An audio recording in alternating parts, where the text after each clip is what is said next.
జయ శ్రీకృష్ణ. శుక్లాంబరధరం విష్ణుం శశివర్ణం చతుర్భుజం ప్రసన్నవదనం ధ్యాయేత్ సర్వ విఘ్నోపశాంతయే. కృష్ణాయ వాసుదేవాయ దేవకీ నందనాయ చ నంద గోపకుమారాయ గోవిందాయ నమో నమః. మహాకవి శ్రీ బొమ్మెర పోతనామాత్య ప్రణీత శ్రీ మహాభాగవతం చదువుతున్నాం. దశమ స్కంధంలో ఉన్నాం. నైమిసారణ్యంలో సౌనకాది మహర్షులకు సూత మహాముని భాగవత గాథలను తెలియజేస్తున్నారు. పరీక్షన్ మహారాజుకు సుఖ మహర్షి భాగవత గాథలను తెలియజేస్తున్నారు. కంసుడు రాక్షసులందరినీ పంపించి బృందావనంలో ఉన్న బలరామకృష్ణులను వధించి రండి అన్నాడు. అంటే కంసుని దగ్గర ఉన్న కేసి అనే మహామాయావి అయిన రాక్షసుడు బృందావనానికి వచ్చాడు. గుర్రం ఆకారంలో వచ్చాడు. శ్రీకృష్ణ పరమాత్మ ఆ కేసిని వధించాడు. కేసి నిషూదన అనే శ్రీకృష్ణ పరమాత్మకు ఒక పేరు. అనంతరం వ్యోముడు అనే వ్యోమాసురుడు అనే రాక్షసుడు అతను కూడా వచ్చాడు. గోప బాలకులు ఆడుకుంటుంటే దొంగలాగా వచ్చి ఒక గోప బాలకుడిలాగా చేరాడు. అతన్ని కూడా వధించాడు శ్రీకృష్ణ పరమాత్మ. అలాగా అందరినీ కూడా రక్షిస్తున్నారు పరమాత్మ. కంసుడు అక్రూరుణ్ణి పిలిచి ఈ కృష్ణ బలరాములని ఇక్కడికి పిలిచి వధించాలి. వాళ్ళను నువ్వైతే అక్రూరుడివి, నువ్వు నీ మాట వింటారు, నువ్వు వెళ్ళి వాళ్ళని తీసుకురా. యాదవ వంశం అక్రూరుడిది కూడా అని నువ్వు వెళ్ళి తీసుకురా అన్నారు. అక్రూరుడు ఆ రాత్రి మధురా నగరంలో ఉండి తెల్లవారి ఉదయాన్నే రథం ఎక్కి గోకులానికి బయలుదేరాడు. కంసుడితో నేను తప్పకుండా ఆ అన్నదమ్ములు ఇద్దరిని బలరామకృష్ణులను మంచి మాటలు చెప్పి తీసుకొస్తాను అని చెప్పాడు. అక్రూరుడికి కంసుడికి దగ్గర పడింది సమయం అన్న సంగతి తెలిసింది. ఇలా అక్రూరుడు రథంలో వస్తూ బృందావనం వైపు వెళ్తూ తనలో తను ఇలా ఆలోచించుకుంటున్నాడు. ఎట్టి తపంబు సేయబడే నెట్టి చరిత్రము లబ్ధమయ్యెను, ఎట్టి ధనంబు అర్హులకు నీబడెను తొలి బామునందు, నా ఎట్టి వివేకహీనునకు నాది మునీంద్రులు యోగ దృష్టులం పట్టగలేని ఈశ్వరుని బ్రహ్మమయున్ హరిదూడగల్గెడిన్. ఆహా, ఏమిటి నా అదృష్టం! పూర్వజన్మలో నేనేం తపస్సు చేశాను? కంసుడు పిలిచి అడిగాడు. అక్రూరుడు చాలా ఆనందించాడు. ఎందుకంటే కృష్ణుడి దగ్గరికి పంపిస్తున్నాడు. నేను పూర్వజన్మలో ఏం తపస్సు చేశాను, ఎలాంటి ప్రవర్తన కలిగి ఉండేవాడును, ఎన్ని దానాలు చేశాను, లేకపోతే మునీంద్రులు యోగ దృష్టిలో కూడా చూడలేని ఆ ఈశ్వరుడు బ్రహ్మస్వరూపుడు అయిన ఆ శ్రీకృష్ణ పరమాత్మను వివేకహీనుడనైన నేను చూడబోతున్నాను అని ఆనందించాడు. సూరులు దొల్లి ఏ విభుని శోభిత పాద నఖ ప్రభావళింజేరి భవాంధకారముల జిక్కక దాటుదురట్టి దేవునిన్ వైరము తోడనైన గెలువన్నను బంచి శుభంబు చేసే నిష్కారణమైన ప్రేమనిదే కంసుని బోలు సఖుండు గల్గునే. అక్రూరుడికి కంసుడు స్నేహితుడు అన్నమాట. అందుకని ఇది వరకు విద్వాంసులు ఏ విభుని ప్రకాశించే పాదముల యొక్క గోటి కాంతులను సమీపించినంత మాత్రాన జన్మ దుఃఖాలు అనే చీకట్లలో చిక్కుకొనకుండా దాడతారు. అలాంటి ఆ దేవుణ్ణి విరోధంతో అయినా సరే పిలుచుకురమ్మని కంసుడు నన్ను పంపించాడు. నా మీద నిష్కారణమైన ప్రేమ చూపించాడు కంసుడు. నాకెంత మేలు చేశాడు. కంసుడితో సమానమైన స్నేహితుడు నాకు ఇంకొకటి ఎవరైనా లభిస్తాడా?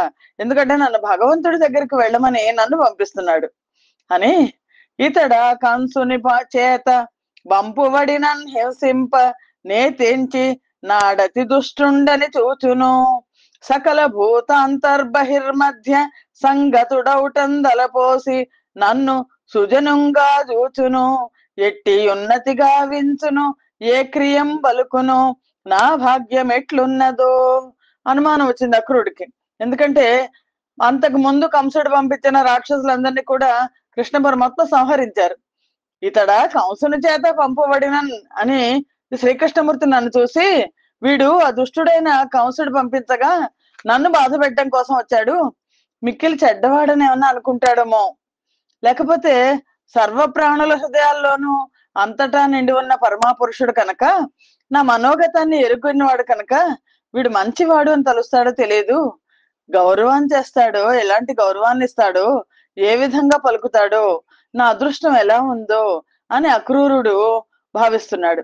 అంతేకాకుండా అలకభ్రాజితమై సుధాంశు నిభమై హాస ప్రభోద్దామమై జలజాక్షంబై కర్ణకుండల విరాట్ గండంబై ఉన్న యా జలజాతాక్షు ముఖంబు చూడగలుగున్ సత్యంబువు నాకు నావల దిక్కేగుచునున్న నీ వనమృగ వ్రాతంబులి త్రోవలన్ అని ఇంకా ఇలా అనుకుంటున్నాడు. ముంగురుల చేత అందగించేది, చంద్రబింబాన్ని పోలింది, నవ్వుల కాంతులతో ప్రకాశించేది, తామరల్లాంటి కన్నులు గలది, కర్ణకుండలాల చేత విరాజమానమైన చెక్కిళ్ళు కలది అయిన ఆ శ్రీకృష్ణమూర్తి ముఖాన్ని నేను దర్శించబోతున్నాను. ఈ దారిలో ఈ అడవిలో ఉన్న మృగాల గుంపులన్నీ నాకు ప్రదర్శనగా వెళ్తున్నాయి, శుభాన్ని సూచిస్తున్నాయి, కాబట్టి నన్ను శత్రువు అనుకోడు అని మా పటివేళ నేను జని మాధవు పాద సమీపమందు దండాపతి తుండనైన నతడాశుగ కాలభుజంగ వేగ సంతాపిత భక్తలోక భయదారణమైన కరాబ్జమౌదలన్ మోపి హసించి నాకభయము కృపతోడుత నీయకుండునే. నన్ను శత్రువుగా చూసినప్పటికీ కూడా సాయంత్రం నేను ఆ మందకు వెళ్తాను, బృందావనంలో ఉన్న ఆ గొల్ల పిల్లల దానికి వెళ్తాను, నేను ఆ పల్లెకి వెళ్ళి ఆ మాధవుడిని దర్శించుకుంటాను, ఆయన పాద పద్మాలకు భక్తితో నమస్కారం చేస్తాను. వేగంగా కదిలిపోయే కాలసర్పపు భయాన్ని భక్తులకు తొలగించే హస్తకమలాన్ని నా శిరస్సును చేరుస్తాడా శ్రీకృష్ణుడు, నాకు అభయాన్ని ఇచ్చి నన్ను మన్నించకుండా ఉంటాడా అని అక్రూరుడు ఇలా నానా విధాలుగా ఆలోచిస్తూ ఆ శ్రీకృష్ణుని దర్శనాన్ని కోరుకుంటూ వేగంగా పోతున్న రథం మీద కూర్చుని ప్రయాణించసాగాడు. ముందటగనే ఘనచందన కుంద కుటజ తాళసాల కురవ కవట మా కందన్నందిత బల గోవిందన్ వికచారుణార విందన్ బృందన్. అలా వెళ్తూ వెళ్తూ ఆ అక్రూరుడు ముందర బృందావనాన్ని చూశాడు. ఎలా ఉందిట బృందావనం? గొప్పవైన చందన వృక్షాలు, మొల్ల చెట్లు, కొడిసె చెట్లు, తాటి చెట్లు, సాల వృక్షాలు, ఎర్ర గోరింట చెట్లు, మర్రి చెట్లు, తీయ మామిడి చెట్లు, ఇలా వృక్షాలతో వికసించిన తామరలతో, ఎర్ర తామరలతోనూ కృష్ణ బలరాములను సంతోషింపజేస్తున్న ఆ బృందావనాన్ని మొట్టమొదటి అక్రూరుడు చూశాడు. ఆ అక్రూరుడు బృందావనంలో ప్రవేశించాడు. సాయంకాలం అయింది, పొద్దున్నే బయలుదేరాడు. ఆ సాయంకాల సమయంలో మేత సమృద్ధిగా గల అడవి ప్రదేశాల్లో ప్రవేశించి మేస్తూ అందులో ఆ మేత మీద ఆసక్తి చేత ఇంటికి రాకుండా నిలిచిపోయాయి ఆ గోవులన్నీ కూడా, పశువులు. అవి కనబడక పొదల సందుల్లోనూ, కొండ సందుల్లోనూ, మిట్ట భూముల్లోనూ, పల్లపు నేలల్లోనూ ప్రవేశించి ఈ గొల్ల పిల్లలందరూ కూడా పరిగెడుతూ పిలిచి పిలిచి వెతుకుతున్నారు, గోవులను పిలిచే శబ్దాలు చేస్తున్నారు. అవన్నీ విన్నాడు. ప్రతి గోవుకి ఓ పేరు ఉంటుంది, ఆ పేరు పెట్టి పిలుస్తున్నారు వాళ్ళు. లేత పచ్చిక మేటేందుకు ఉత్సాహం చేత నిల్చున్నా మళ్ళీ ఈ గోవులన్నిటికీ కూడా వాటి దూడలు గుర్తొచ్చాయి. ఎందుకంటే దూడలన్నీ కూడా ఈ గొప్ప బాలకుల దగ్గర ఉంటాయి. ఆ దూడలను తలుచుకుని ఇంక నిలవలేక తమంతట తాము తమకంతో అంబా అని అరుస్తూ ఆ పంచితాన్ని విడుస్తూ పరిగెడుతున్నాయి అవి పశువులు. లేగ దూడలను ఎత్తుకుని ఈయన ఆవులు వెంబడించగా ముందు గోవు వెళ్ళిపోతే, ముందు దూడ వెళ్ళిపోతే దూడ వెనకాల ఆవు వచ్చేస్తుంది కదా, దూడలను ఎత్తుకుని తీసుకెళ్లిపోతున్నారు గొప్ప బాలకులు. అప్పుడు ఆవు దాని వెనకాల నడుస్తోంది. అలాగే ఈయన ఆవులే వెంబడించగా వాటి పలుపులను చేతపుచ్చుకుని వచ్చే గొల్లవాళ్ళని అక్రూరుడు మెల్లమెల్లగా చూస్తున్నాడు. ఆ మందకు ఇరుపక్కల నిర్భయంగా పులి, శివంగి, వేగి, వాలము మొదలైన క్రూర మృగాలను చేరనివ్వకుండా గొడ్డలి, ఈట, విల్లు మొదలైన ఆయుధాలను పోని కాపలా ఉన్నవాళ్ళు కొంతమంది ఉన్నారు. వాళ్ళని దాటి ఇంకాస్త ముందుకు వచ్చాడు. బహువిధాలుగా సరసమైన పచ్చిక పోచలను వేసి తృప్తితో కొట్టాలకు వచ్చి చేరి నెమరు వేస్తూ మత్తుగొన్న వాళ్ళలాగా ఉన్నాయి ఆవులు. మొత్తానికి ఆ పల్లెకి వచ్చేసాడు. ఆ ఆవులు చనుకుడుస్తూ విజృంభించి గంతులు వేస్తున్నాయి దూడలు. ఎదకు వచ్చిన ఆవులను వెంబడించి పరస్పరం విరోధించి ఢీకొని కొమ్ములతో పోట్లాడుకుంటున్నాయి ఆ బొత్తులు. బలం చేత మెడ పలుపులు తెంచుకుని పొదలు ఎగిరి దాటిపోయి తల్లుల పొదుగులు పొడిచి పాలు పీలుస్తున్నాయి చిన్న చిన్న దూడలు. దాన్ని వెనక్కి ఈడ్చి నిలబెట్టడానికి చాలక, శక్తి చాలక వాళ్ళ పెద్దవాళ్ళని పిలుస్తున్నారు గోప బాలురు. ఆ బృందావనం అంతా చాలా కన్నుల పండుగగా ఉంది అక్రూరుడికి. కృష్ణ ధ్యానంలో ఉన్న మనసులు కలవాళ్ళే ఇంటి పనులు సైతం మరిచి భయపడకుండా కొడుకులు, భర్తలు, మామలు, మరుదులు మొదలైన వాళ్ళకి తెలియకుండా సంకేత ప్రదేశాలకు చేరి ఆ శ్రీకృష్ణుడు వస్తాడు ఇప్పుడు పశువులను కాచి, ఒకసారి ఆ కృష్ణుడి ముఖం చూద్దాము అని ఆ కృష్ణుడు రాకకు ఎదురు చూస్తున్నారు గోపికా స్త్రీలు. కొట్టాలలో ఉన్న ఆవులకు దూడలను వదిలిపెట్టేసి వాటిని కనిపెట్టుండి మళ్ళా కొంచెం అవి తాగంగానే వాటిని మళ్ళా కట్టేస్తూ పాలు పితుకుతాను అన్నారు గొల్లలు. ఆవుల కాలి గిట్టల నుండి ఎగజిమ్మబడిన ఎండిన పేడ దుమ్ము వల్ల క్రమబడి వర్ణం మారి నలుపెక్కి ఆవుల పాలను పితికేటప్పుడు పాలు బొట్లు చిందగా తడిశాడు ఏర్పడింది అక్కడ. పాలు పితికేటప్పుడు పాలధారాలు దుత్తల్లో పడుతూ సప్పుడు చేస్తున్నాయి. ఆ బోతుల మెడల రాపిడికి నునుపారిన ద్వారసీమల్లోని స్తంభాల వెనక చేరి కొత్త వాళ్ళని చూసి కోపంతో మురుగుతున్నాయి కుక్కలు. ఈ అక్రూరుడి రథం వచ్చింది, అందుకని కుక్కలన్నీ అరుస్తున్నాయి. ఈ విధంగా బలరామకృష్ణులు అనే వాళ్ళిద్దరి బాహువుల చేత రక్షించబడుతున్న ఆ ప్రాకారంలోకి, ఆ వ్రేపల్లిలోకి అక్రూరుడు ప్రవేశించాడు. జలజాంకుశాది రేఖలు గల హరిపాదముల చొప్పుగని మోదముతో బులకెంచి రథముడికి యుత్కలికన్ సంతోష బాష్ప కలితాక్షుండై. పద్మము అంకుశము మొదలైన శుభరేఖలు గల ఆ శ్రీకృష్ణుడి అడుగుజాడలు చూశాడు అక్రూరుడు. పులకించిపోయాడు, రథం దిగాడు. ఆ కృష్ణుడిని చూడాలనే తహతహత ఉండి కన్నుల నుండి ఆనంద బాష్పాలు విడవసాగాడు. కనే నక్రూరుడు పద్మనేత్రులను రంగద్గాత్రులన్ ధేను దోహన వాటి గతులన్ అలంకృతుల నుజ్జద్భాసులం బీత నీల నవీనోజ్వల వాసులం కుసుమమాలాధారులన్ ధీరులన్ వనితా కాముల కృష్ణరాముల జగద్వంజక్రమోద్దాములన్. ఆ అక్రూరుడు చూశాడు. కమలాల్లాంటి కళ్ళు కలవాళ్ళు, తళతళలాడే దేహాలు కలవాళ్ళు, ఆవుల పాలు పితికే వాడల్లో ఉండేవాళ్ళు, భూషణాల చేత చక్కగా అలంకరించబడిన వాళ్ళు, పచ్చనిది నల్లనిది అయిన వస్త్రాలు కలవాళ్ళు, పూలదండలు ధరించిన వాళ్ళు, ధీరులు, స్త్రీలకు మన్మథ స్వరూపులు, లోకములు కొనియాడదగిన మర్యాద చేత అధికులైన వాళ్ళు అయిన ఆ శ్రీకృష్ణ బలరాములను చూశాడు అక్రూరుడు. కనివారల పాదములకు వినయంబున మ్రొక్కే భక్తి వివసుండగుచున్ ధనువున పులకాంకురములు మొనయగనానంద బాష్పములు జడిగురియన్. ఒక్కసారిగా వాళ్ళ మీద భక్తి పారవస్యం చేత వాళ్ళని చూసిన వెంటనే పులకిత గాత్రుడయ్యాడు. కళ్ళ నుండి ఆనంద బాష్పాలు ధారగా కురుస్తున్నాయి. అక్రూరుడు వెళ్లి వాళ్ళ పాదాలకు వినయంతో నమస్కరించాడు. అక్రూరులైన జనుల నవక్రగతింగాచు భక్త వత్సలుడంత నక్రూరు కౌగిలించెను జక్రాంకిత హస్తతలము జాతి నరేంద్ర.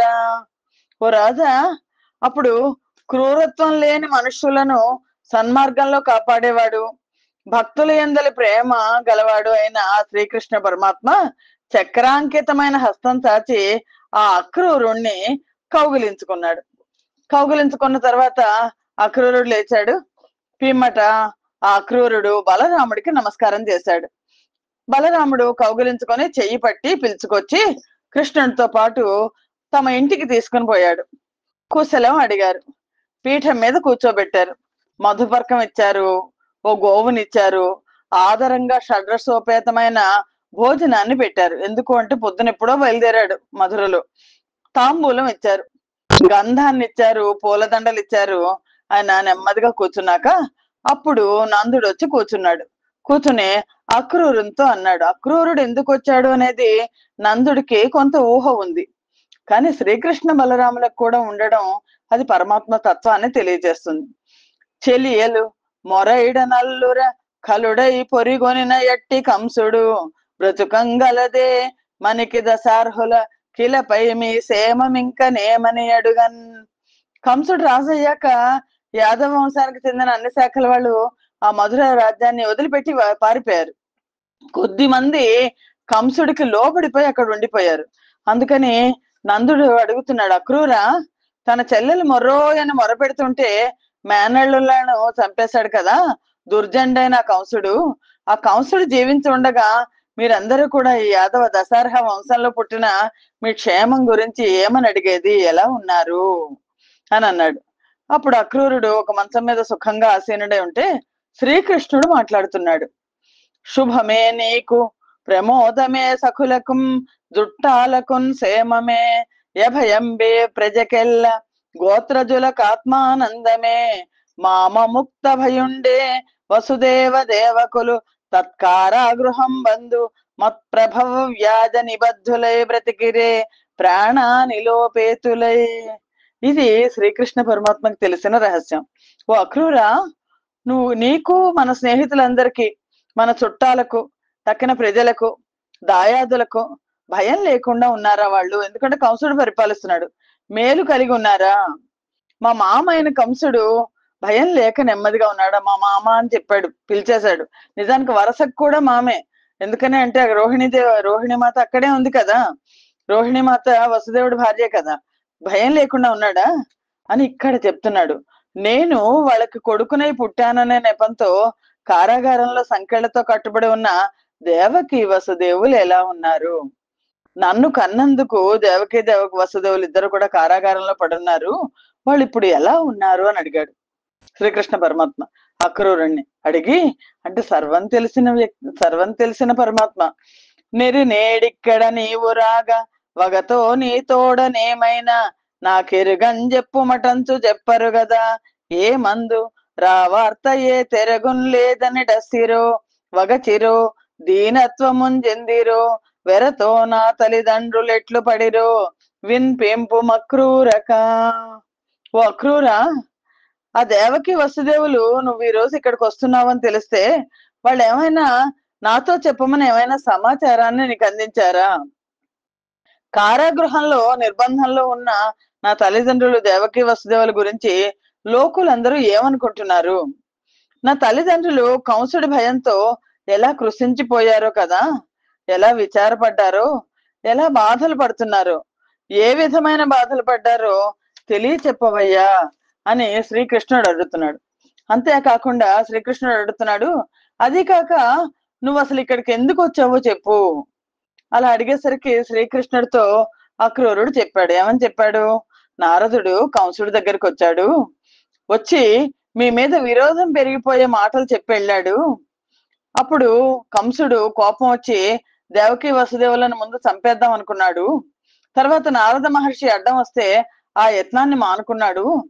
ధనుర్యాగం పేరు చెప్పి ఇప్పుడు నన్ను మిమ్మల్ని తీసుకురమ్మని పంపించాడు అని అక్రూరుడు మిగిలినవి కూడా చెప్పాడు. మొత్తం చాణూర ముష్టికలను ఏర్పాటు చేశాడని, కువలయ పీడాన్ని ఏర్పాటు చేశాడని ఇవి కూడా చెప్పాడు. చెప్పి వివరాలు, అన్ని విషయాలు వివరంగా చెప్పాడు అక్రూరుడు. బలరామకృష్ణులు ఆ వృత్తాంతాన్ని అంతా విని నవ్వుకున్నారు. అప్పుడు చుట్టూ చేరిన నందుడు మొదలైన వాళ్ళందరినీ చూసి, గోపకులను చూసి కృష్ణుడు ఇలా అన్నాడు, భూనాథుండు మఖంబు జోడ బిలువంబు తెంచిన డవ్వి భుంగానం బోవలే బాలు నెయ్యి పెరుగుల్ కట్నంబులున్ గానుకల్ మీ నేర్పొప్పగ కూడబెట్టుడు తగన్మే మే నివాసంబులన్ యానంబుల్ కొని రండు పొండు మధురా యాత్రాభిముఖ్యంబుగన్. అప్పుడు కృష్ణముడు మిగిలిన అక్కడ గోపకులతో అందరితో అంటున్నాడు, రాజైన కంసుడు మనందరినీ యాగం చూడడానికి రమ్మన్నాడు, యాగం చూడడానికి పిలిచాడు, కాబట్టి మనం వెంటనే వెళ్ళాలి. అందుకే అనుకూలంగా, ఎందుకంటే రాజు దగ్గరికి వెళ్తున్నాం కాబట్టి పాలు, పెరుగు, నెయ్యి మొదలైన వాటితో కట్నాలు, కానుకలు చేర్చి పెట్టుకుని తగిన వాహనాలు తీసుకుని బయలుదేరండి, ఇళ్ళకెళ్ళి చెప్పిరండి అన్నాడు. అక్రూరుడు మధురకు కృష్ణుని తీసుకుపోతున్నాడు అనే విషయం వాళ్ళందరూ వెళ్ళిపోయారు. ఎవరింటికి వాళ్ళు వెళ్ళి, ఇలా కృష్ణుడిని బలరాముడిని తీసుకెళ్లిపోతున్నాడు అక్రూరుడు, ఇలా మమ్మల్ని అందరినీ యాగం చూడడానికి మేమందరం కూడా వెళ్తున్నాం అని చెప్పేసరికి ఆ గోప స్త్రీలు అందరూ ఎంతో కలత చెందారు. మధురకు శ్రీకృష్ణుని తీసుకుపోతున్నాడు అనే విషయాన్ని తెలుసుకున్న గోపికలు చాలా బాధపడ్డారు. హరి నవ్వుల్, హరి మాటలున్, హరి మనోజ్ఞాలాపముల్ లీలలున్, హరి వేట్కల్, హరి మన్ననల్, హరి కరాబ్జాలంబనాహ్వానముల్, హరిణీలోచనలందరున్ మరి ఉపాయం బెట్ల కోయంచు లో నెరియన్ ముచ్చటలాడిరంతగములై ఏకాంత గేహంబులన్. ఎప్పుడైతే శ్రీకృష్ణ పరమాత్మని బలరాముణ్ణి అక్రూరుడు వచ్చాడు మధురకు తీసుకెళ్లిపోతున్నాడు అన్నారు, కంసుడు రాక్షసుడు కదా, గోపికలందరూ గుంపులు గుంపులుగా చేరారు. వాళ్ళు ఏకాంత గృహాల్లో చేరి శ్రీకృష్ణుని నవ్వులు, ఇంపైన మాటలు, ఆ విలాస చేష్టలు, వినోద విహారాలు, ప్రేమతో చేసే మన్ననలు, చేయి పట్టుకుని పిలవడాలు, ఇవన్నీ తలుచుకున్నారు. ఇలాంటి చర్యలన్నీ తలుచుకుని వాళ్ళందరికీ మనస్సు కంపించిపోయింది, తప్పించింది. శ్రీకృష్ణుడు వెళ్లకుండా నిలిచే ఉపాయం ఏమిటా అని అందరూ కలిసి ఆలోచించడం మొదలెట్టారు. వాళ్ళలో వాళ్ళు ఇలా అనుకుంటున్నారు: మేటి గృహస్థు బ్రహ్మయని మిక్కిలి నమ్మితి మమ్మ, చూడనే పాటియు లేదు మాకు మరి పాలకుడైన సరోజ నేత్రు నిచ్చోట వసింపనేక ఒక చోటికి బో విధించి పిన్న బిడ్డాటలు చేసే నీదుడు కులక్కట భారతికైన చెప్పరే. అయ్యయ్యో, ఏంటి బ్రహ్మదేవుడు ఇలా రాశాడు? వాళ్ళలో వాళ్ళు అనుకుంటున్నారు, మనం ఇప్పటిదాకా బ్రహ్మదేవుడు చాలా మంచివాడు అని అనుకున్నాము, మంచి గృహస్థు అని నమ్మాము. ఆలోచించి చూస్తే బ్రహ్మదేవుడికి ఏ పాటి ధర్మం లేదు. మనకు పరిపాలకుడైన ఆ సరోజనేత్రుని ఇక్కడే ఉండనివ్వకుండా ఇంకో తావుకు పోయేట్లు చేసి చిన్నపిల్లల ఆటలాగా చేశాడు.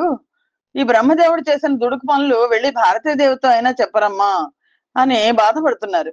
బ్రహ్మను నిందిస్తూ మన్మథ వేదంత ప్రేమతో కూడి మనసులు కలవాళ్ళే ఇలా అనుకుంటున్నారు: రమ్మని చీరినంతనే పురంబున కేగెడుగాన నన్ను నీ కొమ్మలు నమ్మినారు మరు కోలల కగ్గము చేసి పోవగా ముమ్మరమైన తాపముల మృగ్గుదురోయన డంబుజాక్షుడా ఎమ్మలు గోపవృద్ధులు ప్రయాణము వల్దన రైరి చెల్లరే. శ్రీకృష్ణుడు తన్ను మధురాపట్నానికి రమ్మని అక్రూరుడు పిలవగానే వెళ్ళిపోవడానికి ప్రయత్నం చేస్తున్నాడు. అంతేకాని అయ్యో, ఈ గోళ్ళభామలందరూ కూడా మమ్మల్ని నమ్ముకున్నారు కదా, వీళ్ళని వదిలేసి ఎలా వెళ్తాను నేను? వీళ్ళని వదిలేసి వెళ్ళిన పక్షంలో వీళ్ళందరూ ఆ సంతాపం చేత కృషిస్తారు కదా, వాళ్ళు నశిస్తారేమో కదా అనే యోచన చేయలేదు శ్రీకృష్ణుడు.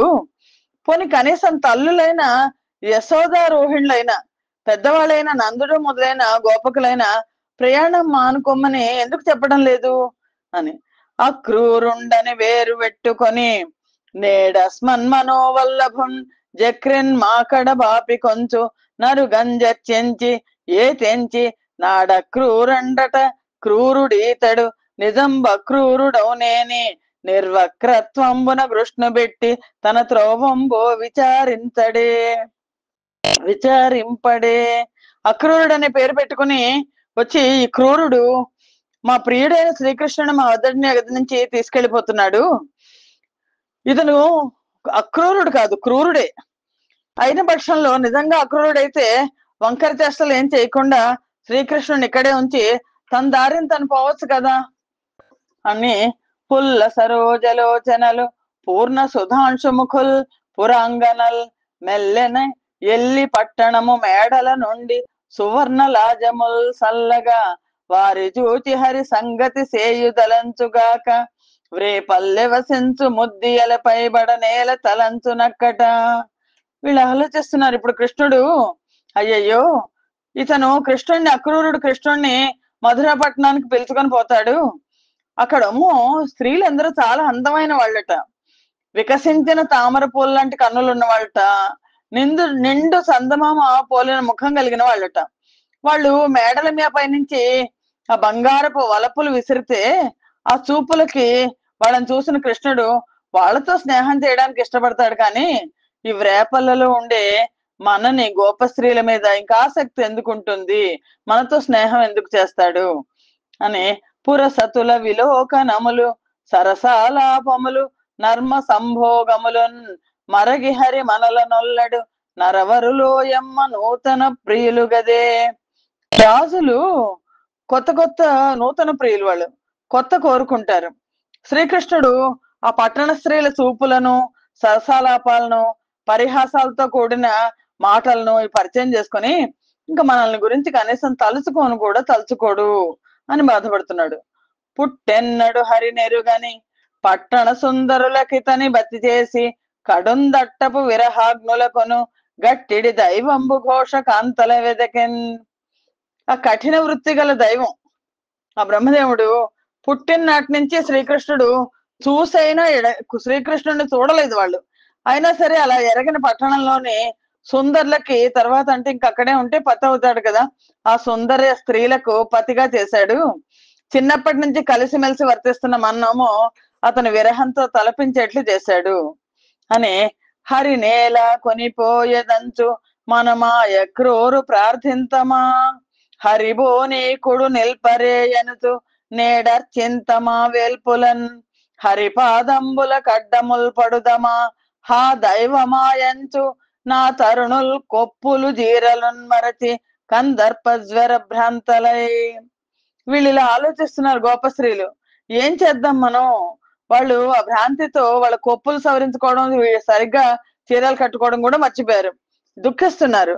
ఆ అక్రూరుణ్ణి ఎందుకు, మా కృష్ణుడిని ఎందుకు తీసుకెళ్తున్నావు, నువ్వు తీసుకెళ్లొద్దు అని అక్రూరుణ్ణి ప్రార్థిద్దామా, లేకపోతే మా దగ్గరే కృష్ణుడు ఉండేట్టు చెయ్యండి అని దేవతలందరికీ కూడా పూజలు చేద్దామా, అయ్యో దైవమా వెళ్ళొద్దు అంటూ ఆ శ్రీకృష్ణుడు పాదాలకు అడ్డుపడదామా, ఏం చేద్దాం అని అనుకుంటున్నారు. వాళ్ళు సరిగ్గా అలంకారం చేసుకోలేదు, చీరలు వదిలిపోతున్నాయి, సవరించుకోవటం లేదు, కొప్పులు జారిపోతున్నాయి అని.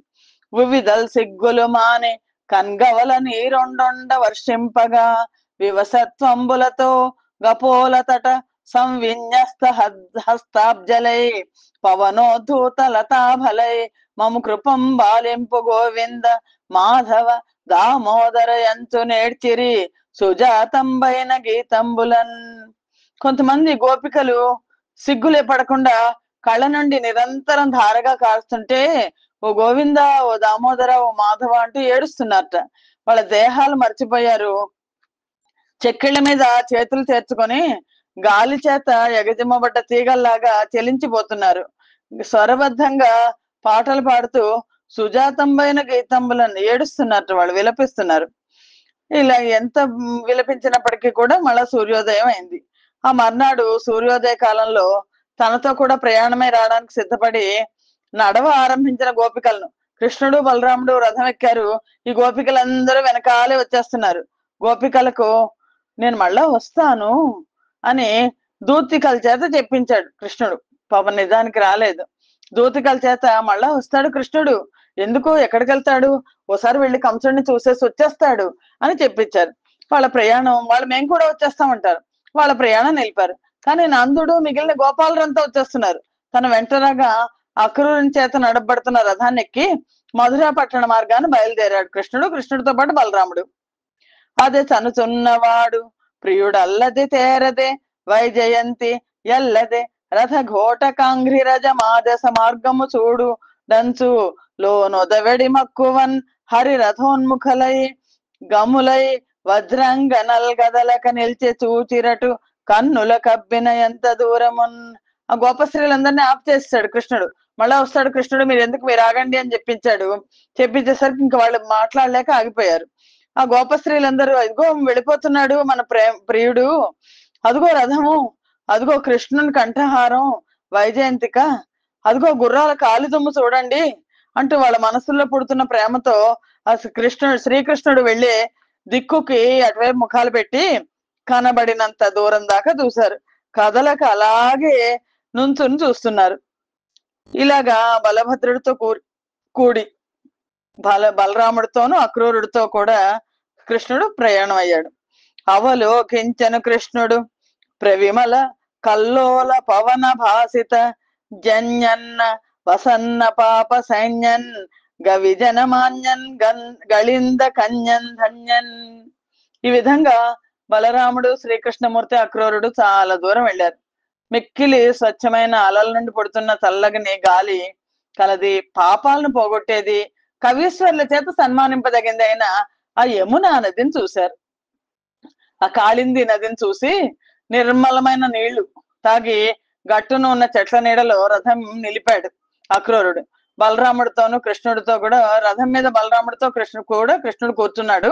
అక్రూరుడు వాళ్ళిద్దరికి నమస్కరించి నేను సాయంకాలం అయింది కదా, నేను సంధ్యావందనం చేసుకుంటాను అన్నాడు.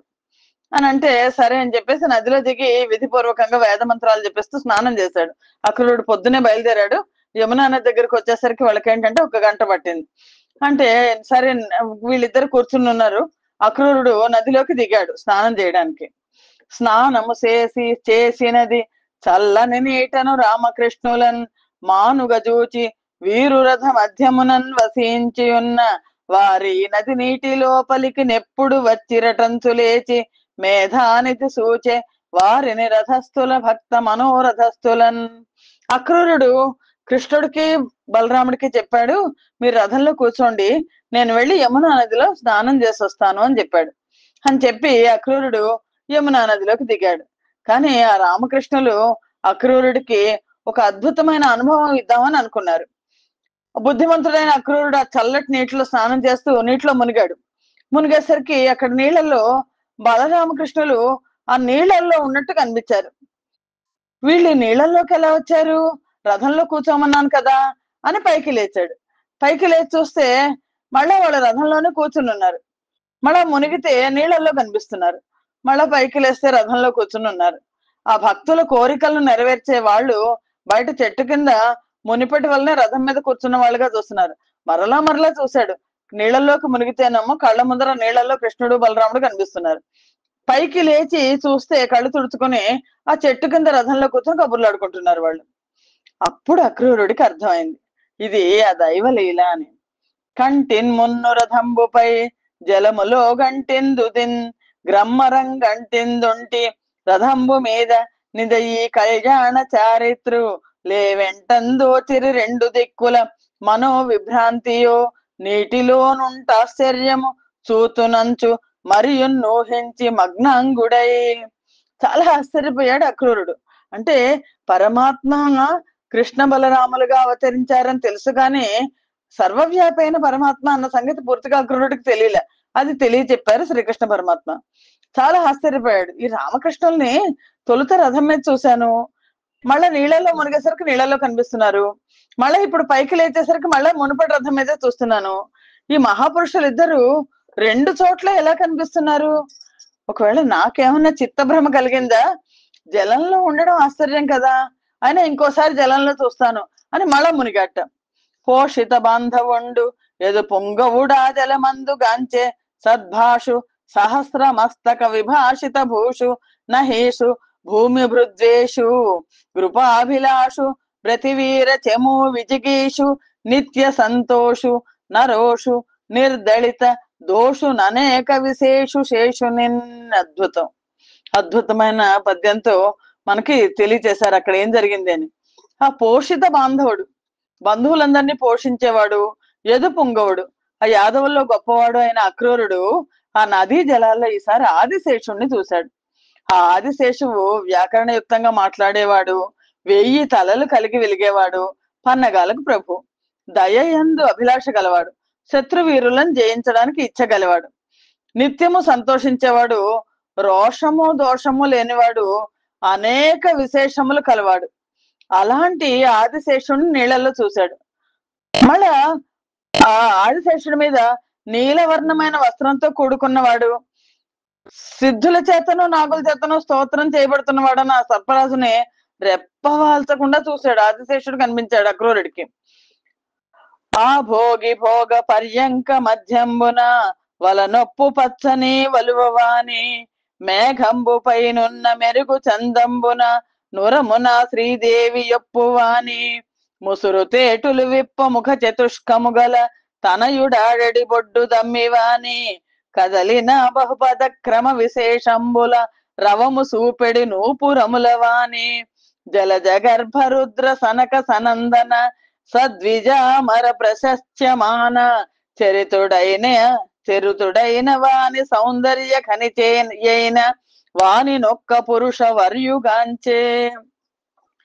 ఆ అక్రూరుడు ఆ నదిలో నీటి లోపల మొట్టమొదట నీలపు వస్త్రం కట్టుకున్న ఆదిశేషుణ్ణి చూశాడు. ఆ ఆదిశేషుని పాన్పుగా చేసుకుని మధ్య భాగంలో శయనించి ఉన్న సౌందర్య ఖని అయిన ఆ పురుషోత్తముడిని చూశాడు అక్రూరుడు. ఆ పురుషోత్తముడు ఎలా ఉన్నాడు? అందమైన పీతాంబరం, పసుపు వన్నె పచ్చదనాన్ని ధరించి ఉన్నాడు. మేఘంలో మెరిసే మెరుపు చందంగా వక్షస్థలంలో శ్రీదేవి ఒప్పుతోంది. మకరంద పరిమళానికై ఆవరించుకొని ఉన్న తుమ్మెదలు విచ్చిపోగా నాభి కమలమందు 4 ముఖములతో బ్రహ్మ ఆడుకుంటున్నాడు. ఆ పురుషోత్తముని కాలి అందులు వేదనాదాలను ధ్వనిస్తున్నాయి. బ్రహ్మ రుద్రుడు, సనకుడు సనందనుడు, సద్బ్రాహ్మణ శ్రేష్ఠులు, దేవతలు మొదలైన వాళ్ళందరి చేత కొనియాడబడుతున్నాడు. నీళ్లలో మునిగేసరికి ఆ నీటిలో అనంత పద్మనాభ స్వామి రూపంలో దర్శనమిచ్చారు పరమాత్మ. ఆ పురుషోత్తముడు ఎలా ఉన్నాడంటే రమ్యములైన చిహ్నముల చేత ఒప్పుతున్న పాదములు, చీలమండలు, పిక్కలు, మోకాళ్ళు, తొడలు, కటి ప్రదేశం, నాభి, నడుము మొదలైన అవయవాలతో ఉన్నారు. వైకుంఠంలో ఉన్న మూర్తి కనిపించారు. ఆదరంతో చూస్తున్నాడు. శ్రీవత్సం కౌస్తుభం వనమాల వీని చేత ప్రకాశిస్తున్న విశాలమైన వక్షాన్ని కలిగి ఉన్నాడు. తెల్ల తామరలను పోలిన కన్నులు కరిగి ఉన్నాడు ఆ మహావిష్ణువు. శంఖ చక్రాదులైన ఆయుధాలను చేత ధరించి ఉన్నాడు. సత్వగుణం చేత ప్రకాశిస్తున్నాడు. జందెము, కటిసూత్రము, ముత్యాల సరాలు, భుజకీర్తులు, అందెలు, కడియాలు, మకర కుండలాలు, కిరీటం మొదలైన ఆభరణాలన్నీ కలిగి ఉన్నాడు. భక్తజనులను పోషిస్తున్నాడు. అందమైన శిరోభాగాన్ని కలిగి ఉన్నాడు. నీలమేఘ ఛాయతో ఒప్పారుతున్నాడు. శంఖం వంటి కంఠాన్ని కలిగి ఉన్నాడు. దయాగుణం చేత నిండి ఉన్నాడు. ప్రహ్లాద, నారదాదుల చేత కొనియాడబడుతున్నాడు. శ్రీ, పుష్టి, తుష్టి, కీర్తి, కాంతి, ఇలా ఊర్జ అంటే భూమి, రుజువు, విద్యాశక్తి, మాయాశక్తి మొదలైన శక్తులతో సేవించబడుతున్నాడు. అలాంటి ఆ వైకుంఠవాసుడైన ఆ శ్రీ మహావిష్ణువుకు నమస్కరించి భక్తి తొట్రుపాటును హెచ్చుతుంటే డగ్గుత్తికతో ఈ ప్రకారం స్తుతించాడు అక్రూరుడు. అక్రూరుడు ఇక్కడ ఒక అద్భుతమైన దండకాన్ని పాడాడు. అక్రూరుడు ఒక అద్భుతమైన దండకంతో ఆ శ్రీ మహావిష్ణువును స్తుతిస్తున్నాడు. శ్రీమానిని మానచోర శుభాకార వీర జగద్ధేతు హేతు ప్రకార సమస్తంబునస్తంగతంబై మహాలోల కల్లోల మాలా కులాభీల పాథో నిధింగూలగా బాలకేళీగ తిందేలి నారాయణాఖ్యంబటు ఖ్యాతి శోభిల్లు నేనాభికొంజంబులో లోక పుంజంబులం వన్ను విన్నాణియై మన్నయా బొమ్మయుత్పన్నుడయ్యంగదా పావకాకాశ వాతావనే వార్యహంకార మాయా మహామానసాదుల్ హృషికాదులున్ లోకముల్ లోక బీజంబులున్ నిత్య సందోహమై నీ మహాదేహమందుల్లసించున్ వసించున్ నసించున్ జడత్వంబులేకాత్మయొప్పు నీ యొప్పిదంబెల్లను చెల్ల చెల్లన్ విచారింపదారెంత వారెంత వారైన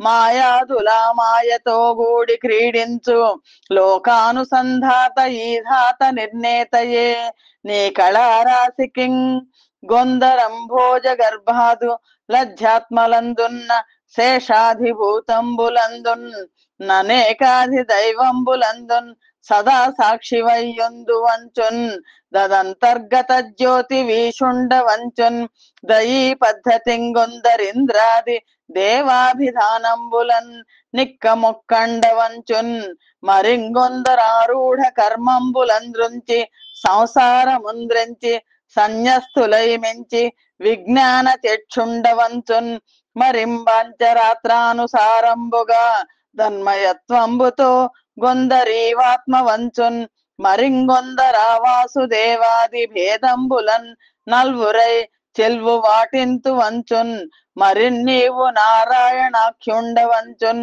శివాఖ్యుండ వంచున్ మరింబెక్కు మార్గంబులన్ నిన్ను నగ్గింతు రెగ్గేమి ఏరుల్ పయోరాశినే రాసులై కూడు క్రీడన్ విశేషంబుల్ లెల్ల నశేషంబులైడింది నీయందనూనంబు లీనంబులౌ నేకరాకెందు బింబంబు కుంభంతరాళంబులం బింబితంబైన వేరున్నదే ఎన్న నేల ఘట అంతర్గతాకాశముల్ తద్ఘటాంతంబులందేకమౌరేఖ లోకావధిన్వీక నేపోకలంబోక ఏకాకి వయ్యుండు దీశ కృసానుండు నెమ్మోము సోముండు భానుండు కన్నుల్ దిశల్ కర్ణముల్ భూమి పాదంబులంభోనిధుల్ కుక్షి శల్యంబులద్రుల్ లతాసాలముల్ రోమముల్ గాలి ప్రాణంబు బాహుల్ సురేంద్రుల్ ఘనంబుల్ కచంబుల్ నభోవీధి నాభి ప్రదేశంబు రేలుంబగళ్ళున్ నిమేషంబు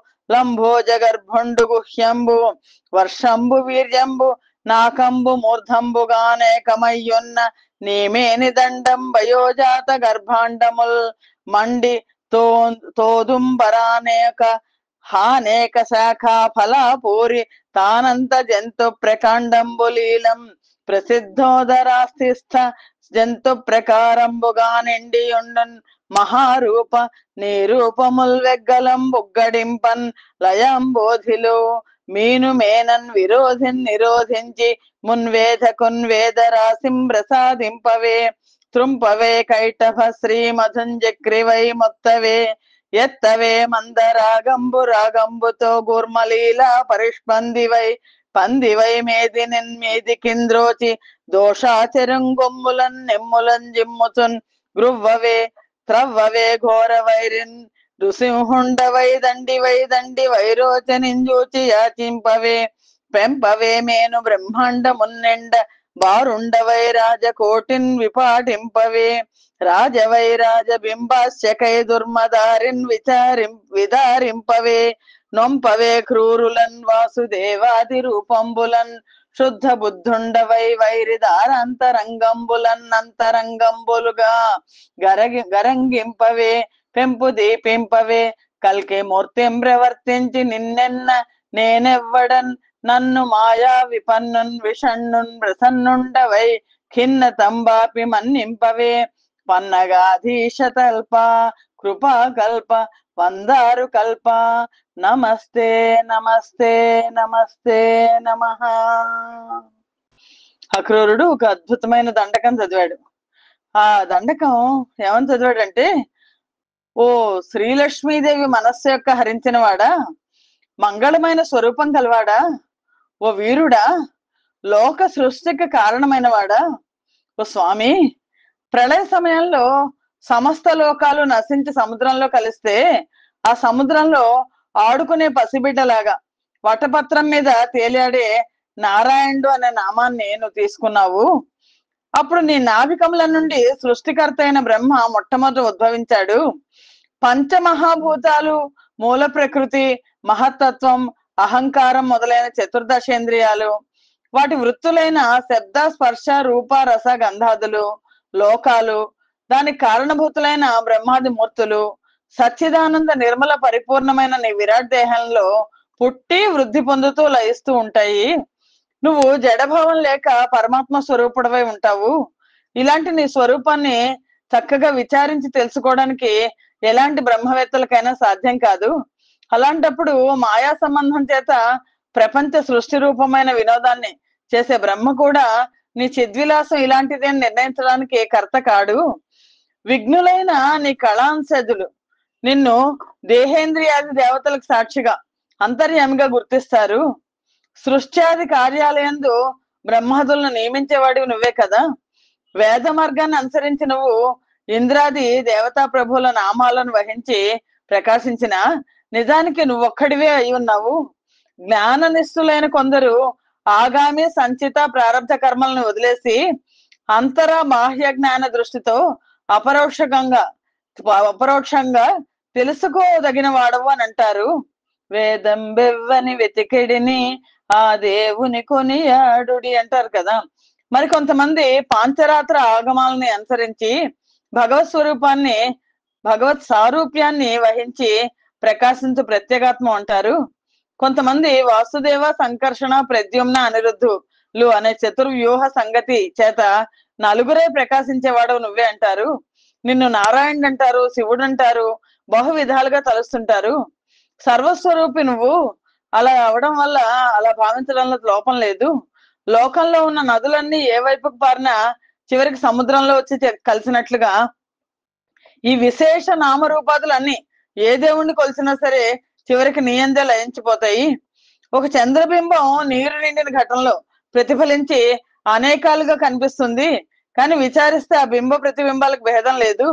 నువ్వు బహురూపాల్లో కనిపించిన ప్రళయకాలంలో నశింపని రూపంలో ఒంటరి అడివే ఉంటావు స్వామి. నీకు అగ్ని ముఖం, చంద్రుడు సూర్యుడు రెండు కళ్ళు, నీకు దిక్కులు చెవులు, భూమి అడుగులు, సముద్రములు కుక్షి, కొండలు నీ ఎముకలు, వృక్షాలు తీగలు నీ రోమాలు, గాలే ప్రాణము, చేతులు ఇంద్రాదులు, మేఘాలోమ తల వెంట్రుకలు, ఆకాశం బొడ్డు, రేయింబగళ్ళు నిమేషములు కన్రెప్పలార్పడం, బ్రహ్మ గుహ్యం, రేతస్సు వాన, సర్గం నడితల, ఈ విధంగా అన్ని ఒక్కొక్కటిగా కూడగా నీ విరాట్ దేహం అలా ఏర్పడుతుంది. ఫలించిన అత్తి చెట్టునందు కానవచ్చే అత్తి పుళ్ళలోని పురుగుల్లాగా, అత్తి పళ్ళలో పురుగుల్లాగా సకల జీవ సంఘాతాలతో కూడిన బ్రహ్మాండాలు నిండుకుని ఉంటాయి. నీ రూపం ఇలాంటిది అని చెప్పడానికి శక్యం కాదు, పొగడ్తలకు అందదు. నువ్వు మత్స్యావతారం ఎత్తావు, సోమకాసురుణ్ణి సంహరించి బ్రహ్మకు వేదాలు తెచ్చిచ్చావు. మధుకైటభులు అనే రాక్షసులను చక్రధారివై చంపావు. కూర్మావతారం ఎత్తి మందర పర్వతాన్ని మోసావు. వరాహావతారం ఎత్తి హిరణ్యాక్షుణ్ణి చంపావు. కోరకొమ్మలతో భూమిని నిలబెట్టావు. నరసింహావతారాన్ని ఎత్తి భయంకరుడైన హిరణ్యకశిపుణ్ణి చంపి దేవతల భయాన్ని పోగొట్టావు. వామనావతారాన్ని ఎత్తి బలిని యాచించి బ్రహ్మాండమంతా నిండేట్లు దేహాన్ని పెంచావు. పరశురామావతారాన్ని ఎత్తి లోకంలో రాజులందరినీ పలుమార్లు వెతికి వెతికి సంహరించావు. శ్రీరామావతారం ఎత్తావు, శ్రీరామావతారం ఎత్తావు, సీతకై రావణుణ్ణి సంహరించావు. శ్రీకృష్ణ బలరామ రూపాలను ఇప్పుడు ధరించున్నావు. క్రూరులైన అనేక మంది రాక్షసులను సంహరించావు. బుద్ధావతారం ఎత్తి శత్రువుల భార్యుల మనస్సులను కరిగించావు. కల్కి అవతారంలో గౌరవాన్ని సంపాదిస్తావు. ఇలా నిన్ను శ్లాఘించడానికి నేనే పాటి వాణ్ణి. కలవరం పొందిన మనస్సుంది నాకు, నేను దుఃఖాన్ని పొందకుండా కాపాడు ఓ శేషసేన, ఓ దయాభరణ, ఓ భక్తజన కల్పవృక్షమా, నీకు పలుమార్లు నమస్కరిస్తున్నాను, చిత్తగించు అని అక్రూరుడు దండకనులతో స్తుతి చేశాడు. కలలంబోలెడి పుత్రమిత్ర వనితాగారాది సంయోగముల్ జలవాంఛారతి నిండమావులకు నాసల్ సేయు చందంబునన్ దళతన్ సత్యములంచు మూఢుడ వృధా తత్వజ్ఞుడన్ నాకు నీ విలసత్పాద యుగంబు సూపి కరుణన్ వీక్షింపు లక్ష్మీపతి. అక్రూరుడికి ఆ వైకుంఠవాసుడు తన నిజస్వరూపాన్ని చూపించాడు నీళ్లలో. ఓ లక్ష్మీనారాయణ, కలల్లాగా నిత్యములు కాని కొడుకులు, స్నేహితులు, భార్యలు మొదలైన వాళ్ళ సంయోగాలు దాహంతో నీళ్లను కోరేవాడు ఎండమావులను చూసి నీళ్లను భ్రమపడినట్లు నిత్యములు అని తలుస్తూ భ్రమిస్తుంటాం మేము. మూఢుడను, వృధా తత్వజ్ఞుడను, నాకు ఎలాంటి జ్ఞానము లేదు. ఇలాంటి నాకు నీ పాద పద్మ స్థానాన్ని దయతో కటాక్షించు అని అక్రూరుడు ప్రార్థించాడు. అలా తన్ని స్తోత్రం చేస్తున్న అక్రూరుడికి యమునా నది జలాల్లో చతుర్భుజ శంఖ చక్రాది చిహ్నాలతో తన స్వరూపాన్ని చూపించాడు పరమాత్మ. అంతలోనే తన పాత్రను పోషించే నటుడిలాగా అంతర్ధనం అయిపోయాడు. క్రూరుడు నీళ్లలోంచి బయటకు వచ్చాడు. బయటకు వచ్చి ఆశ్చర్యపడుతూ రథాన్ని అధిరోహించాడు. అప్పుడు శ్రీకృష్ణుడు ఇలా అన్నాడు: జలముల్ చేరువనున్నవి తలపోయిగా నీవు పోయి తడవయ్యే, నదీ జలముల నభమున ధరణి గలుగని చోద్యములు నీకుగా నింబడినే. చూస్తే నువ్వేమో నీళ్ల దగ్గరలోకి వెళ్ళావు, వెళ్ళి చాలాసేపు అయింది. ఏమన్నా నీకు భూమి మీద ఆకాశంలో లేని వింతలు ఏమన్నా నదీ జలాల్లో నీకేమన్నా కనబడ్డాయా అని ఆట పట్టిస్తున్నాడు శ్రీకృష్ణుడు. అప్పుడు అక్రూరుడు ఇలా అన్నాడు: నీలోన లేని చోద్యము లే లోకములందు చెప్పరీశ్వర, నీటన్ నేలన్ నింగినున్నవి నీలో జోద్యంబులెల్ల నెగడు మహాత్మా. ఏం కనిపించాయి నీకు నీళ్ళల్లో? ఇంతసేపు అయింది, నీళ్ళల్లో అంతసేపు ఏం చేశావు?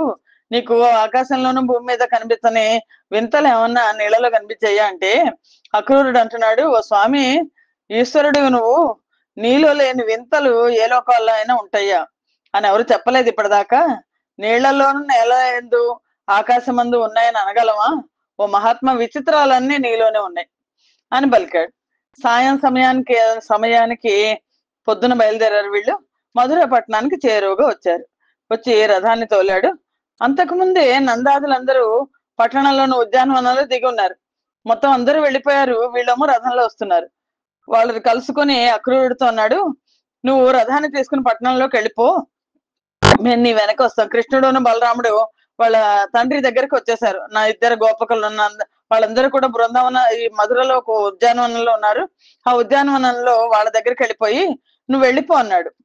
నా ఇంటికి విచ్చేయము నీ అంగ్రి సరోజరేణు నికరము సోకన్, నా ఇల్లు పవిత్రం బగు శ్రీయుతని భటుని బెద్ద సేయందగదే అని అక్రూరుడు ప్రార్థించాడు. ఓ లక్ష్మీ సంపన్నుడైన ఓ శ్రీకృష్ణ, నువ్వు నా ఇంటికి రావాలి. నువ్వు వస్తే నీ కాలి ధూళి సోకి నా గృహం పావనం అవుతుంది. నీ సేవకుడని నేను, నన్ను ఇంత మాత్రం అనుగ్రహించి మన్నించరాదా అని వేడుకున్నాడు. మరీ మరీ వేడుకున్నాడు అక్రూరుడు. అంటే శ్రీకృష్ణుడిని బలరాముడిని వదిలిపెట్టి వెళ్ళడం ఆయనకి ఇష్టం లేదు. కంసుడి గురించి తెలుసు కాబట్టి. అంటే శ్రీకృష్ణుడు ఏమన్నాడంటే, అక్రూర నువ్వు వెళ్ళిపో. యదు కుల విద్వేషణుడై మదమున వర్తించు కంసు మర్దించి భవత్ సదనంబు చూడవచ్చద బొద ఈ స్యందనము గొనుచు బురమున కనగా. అక్రూర నువ్వు రథాన్ని తీసుకుని పట్టణానికి వెళ్ళిపో. నేను యాదవ వంశానికి శత్రువై మదంతో వ్యవహరిస్తున్న ఆ కంసుడిని వధించిన తర్వాత పాపరహితుడైన నీ ఇంటికి వస్తానులే అని ఒక భరోసా, ఒక ప్రమాణం చేశారు శ్రీకృష్ణుడు. అంటే శ్రీకృష్ణమూర్తి ఇప్పుడు మధుర నగరానికి వచ్చేశారు. అక్రూరుడు వెళ్ళి కంసుడికి శ్రీకృష్ణుడు బలరాముడు ఇతర నందాదులందరూ వచ్చారు అని చెప్పి అక్రూరుడు తన ఇంటికి వెళ్ళిపోయాడు. ఇక్కడ సుఖ మహర్షి పరీక్షణ్ మహారాజుకి ఈ విషయాలన్నీ చెప్తున్నారు. స్వస్తి ప్రజాభ్య పరిపాలయంతాం న్యాయేన మార్గేణ మహిం మహేషా గోబ్రాహ్మణేభ్య శుభమస్తు నిత్యం లోకా సమస్తా సుఖినో భవంతు. సర్వం శ్రీకృష్ణార్పణమస్తు. యదక్షర పదభ్రష్టం మాత్రహీనం తద్భవేత్ తత్సర్వం క్షమ్యతాం దేవ. నారాయణ నమోస్తుతే. శ్రీమన్నారాయణ నమోస్తుతే. జయ శ్రీకృష్ణ.